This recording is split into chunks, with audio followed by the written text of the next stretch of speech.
the 24th anniversary of the passage of my motion in the Senate to declare May as Asian Heritage Month in Canada. The intention was to raise profile of Asian Canadians and to claim our place in Canadian society. Asians should no longer continue to keep our heads down, just work hard and keep quiet. 24 years have passed. Let us reflect on how we have progressed. In 2016, the Senate hosted a huge party celebrating the 15th anniversary of the passage of May as Asian Heritage Month, which took place in the former Bank of Montreal building, next door to my former Senate office in the Victoria building. It was a joyous event, attended by the Speaker of the Senate, who presented me with a beautiful flag. There were many senators as well as guests from the community. That day, on the stage were 8 senators of Asian heritage. That was real progress when you think that I was the first and only one in 1998. I felt I must have done something right.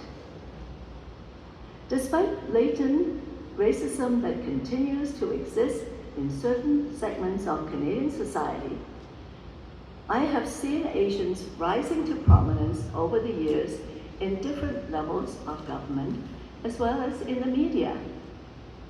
And we are actually all waiting for our Mayor, Chow, to this event, and we're very proud of her.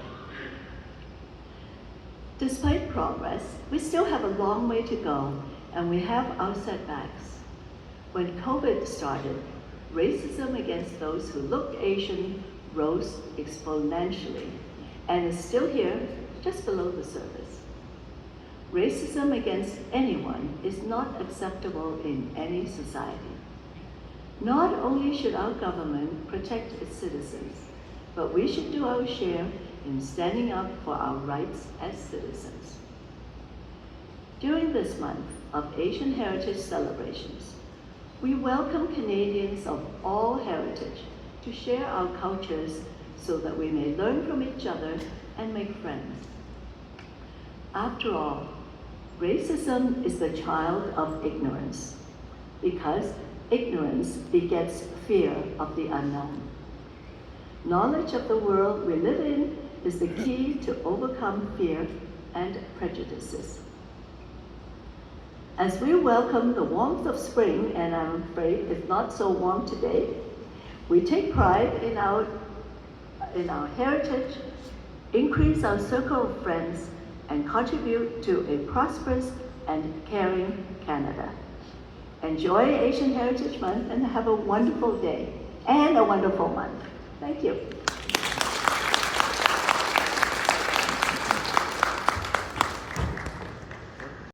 This year, the Canadian government specifically wants Asian Heritage Month to also emphasize efforts in reducing anti-Asian racism. And we talk a lot about culture, music, dance, food, but one thing we don't talk a lot about is film. So I want to focus on film today, because over the last number of years, I was involved in a number of film projects, and I'm just going to talk a little bit about them today. And actually it's very timely, because this weekend and in the next couple of weeks we're going to be featuring some very interesting films, which I believe very much touch upon something that my mother spoke about, and that is that ignorance can very often breed prejudice. And the more we educate people, the more we can help to reduce prejudice and discrimination, because it usually comes from a place of not understanding. And not everybody wants to listen to a lecture, not everybody wants to sit and read a book, but I know pretty much everybody who likes to sit in a movie theater and watch a film. So what you see behind me is actually one of the, one of the certificates that was issued by Immigration Canada during the time of the Exclusion Act, and it was the Chinese Immigration Act officially. which was put into place in 1923, that all Chinese in Canada, whether you were born here or not, you were born here, not born here, you had to have a certificate that you need to produce if you were ever asked by a Canadian official to prove who you are and where you're from. And this, believe it or not, was the very first form of photographic ID in Canada. This came before driver's license or anything like that. This was the very first photo ID that we had in Canada. Not very flattering, but that is what the certificate looks like. Can I have the next slide?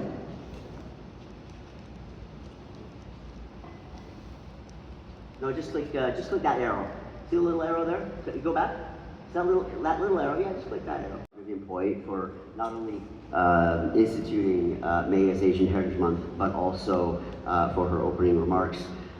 We'd like to thank Her Worship, Mayor Olivia Chow, who will be coming, I think, around 2:30, and she'll be arriving to give some of her remarks about Asian Heritage Month. And obviously we have to thank the City Hall staff, because for a number of years they've allowed us to use the rotunda here to do our official opening. To you, welcome to the official opening of Asian Heritage Month. Today we celebrate the 23rd anniversary of the signing of the Asian Heritage Month Declaration by the Senate of Canada, a motion tabled by the Honourable Dr. Vivienne Poy to the Senate. The theme of Asian Heritage Month has been unity in diversity for many years. This is coined by Jodlin Huang of the Toronto Catholic District School Board. The school board's efforts, coordinated by Jody, has been supporting Asian Heritage Month for many years.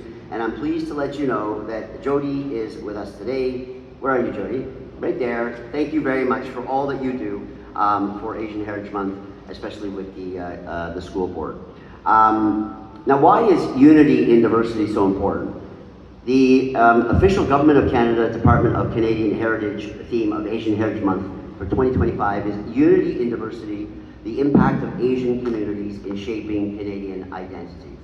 I'd like to emphasize the three words unity, diversity, and identity. According to Canadian Heritage, the theme acknowledges the abundance of diversity present among Asian Canadian communities and how this richness has contributed to the building and unifying of Canadian identity. The diverse nature of Asian Canadian communities is considered as one of its strengths, just as it is in our Canadian identity. Unity and diversity. The program of the opening ceremony today emphasizes the messages of diversity and unity inherent in the Asian Heritage Month Declaration. Mr. Stephen Siu, where are you, Stephen? Over there, there you are. Mr. Stephen Siu is going to present an exhibition on diversity and inclusion, a photographer's perspective, and those of you familiar with Stephen's work, he does excellent work.